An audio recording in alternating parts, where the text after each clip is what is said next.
Science classes by Ranjit Kumar में आप सभी का स्वागत है।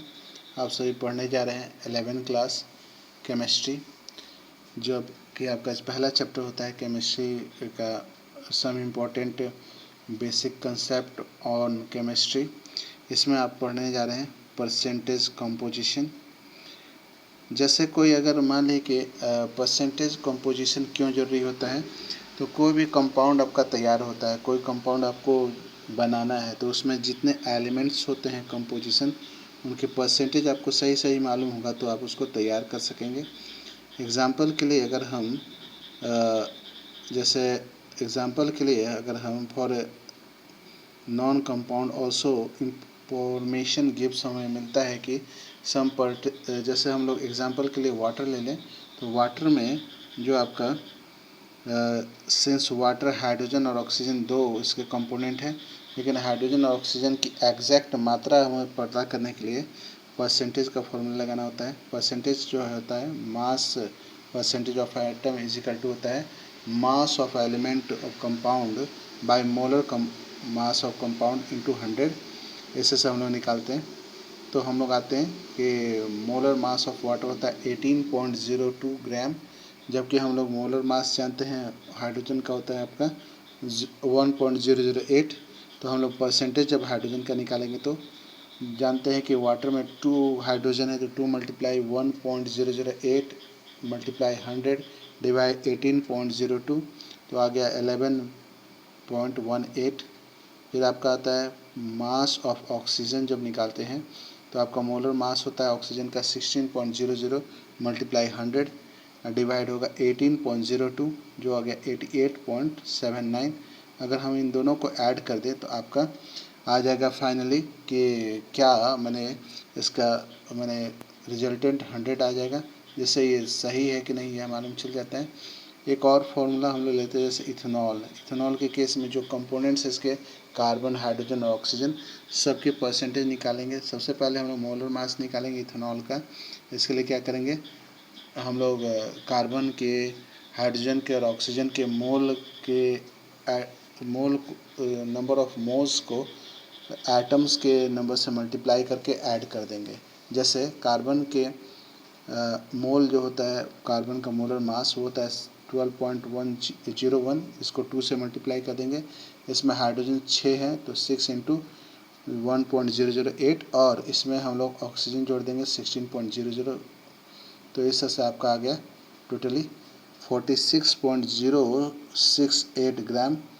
अब आगे आपका मास परसेंटेज ऑफ कार्बन निकालते हैं, तो आपका याद है कि कार्बन जो है 2 है, तो इसीलिए 2 से मल्टीप्लाई किया तो 24.04 ग्राम, और इसको मल्टीप्लाई करेंगे 100 से और डिवाइड करेंगे 46.068 ग्राम से, तो आपका परसेंटेज आएगा 52.14%।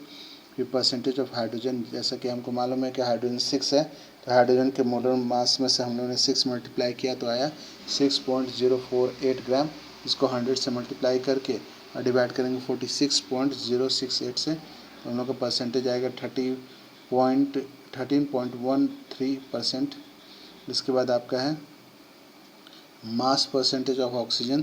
तो ऑक्सीजन जो है वो 1 है, तो 16.00 ग्राम, और इसको डिवाइड करेंगे 46, और इसको मल्टीप्लाई करेंगे 100 से और डिवाइड करेंगे 46.06 ग्राम, तो आ गया 34.73%।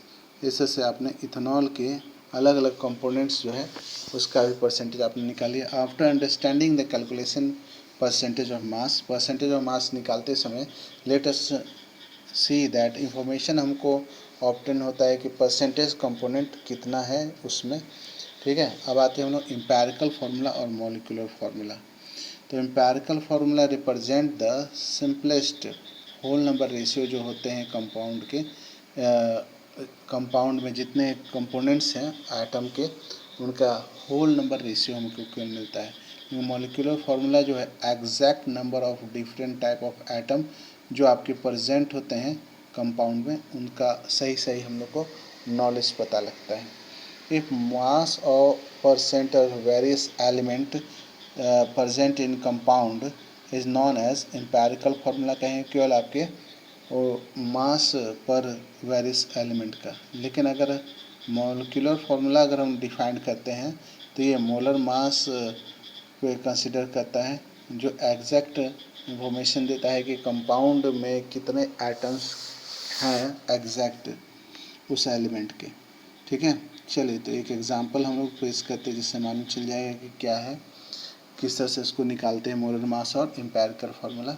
तो आपके पास प्रॉब्लम है, कंपाउंड एक है जिसमें 4.07 ग्राम हाइड्रोजन, आपके 24.27% कार्बन और आपके 17.65% क्लोरीन और 98.96 ग्राम्स आपके मोलर मास टोटल है ये कंपाउंड का। तो आपको एम्पिरिकल फार्मूला आपको निकालना है, एम्पिरिकल फार्मूला और मॉलिक्यूलर फार्मूला।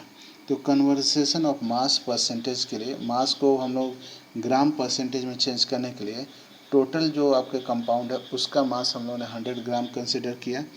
तो जो भी आपके परसेंटेज में दिया है, जैसे मान लीजिए कि हाइड्रोजन है 4.707 ग्राम हो जाएगा, उसी तरह कार्बन है 24.27 ग्राम हो जाएगा और आपका क्लोरीन जो है वो 71.65 ग्राम हो जाएगा। अब हम लोग क्या करेंगे, इन सबको molar convert into number of moles में चेंज कर देंगे। तो ये कैसे होगा, देखिए मोल्स ऑफ हाइड्रोजन निकालने के लिए 4.07 को हम लोग डिवाइड करेंगे, जो एग्जैक्ट मोलर मास होता है हाइड्रोजन का 1.008 से, जो कि आपका 4.04 आएगा। फिर हम मास ऑफ कार्बन निकालने के लिए 24.27 को मोलर मास से डिवाइड करेंगे 12.01 ग्राम से, तो आपका क्या 2.021। इसके बाद आपका है मोल्स ऑफ क्लोरीन निकालने के लिए 71.65 को हम लोग डिवाइड करेंगे 35.453 ग्राम से, तो आपका आ जाएगा 2.021।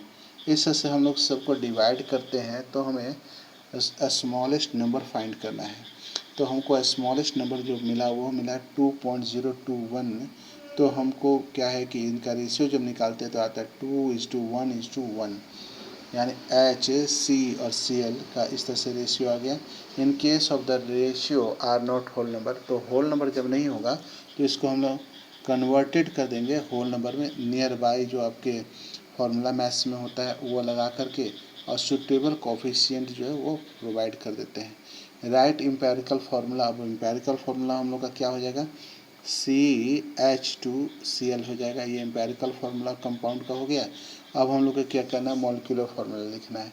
तो सबसे पहले क्या करेंगे, determining empirical formula at the atomic mass को जोड़ देंगे वेरियस एटम का प्रेजेंट इन एम्पिरिकल फार्मूला। तो मास हम लोग को निकालने के लिए जो एटम प्रेजेंट है उनका एम्पिरिकल फार्मूला डिटरमाइन करने के लिए हम लोग को क्या करना होगा, एटमिक मास जो वेरियस कंपाउंड है उनको ऐड कर देना है। देखिए ये कैसे करेंगे, तो सबसे पहले आपका जो एम्पिरिकल फार्मूला आता है CH3Cl, तो इसमें हम लोग कार्बन 12.02 है और हाइड्रोजन 2 है तो 2 × 1.008 और क्लोरीन 1 है तो 35.453 सबको ऐड कर दिया हम लोगों ने, तो आ गया 49.48 ग्राम्स।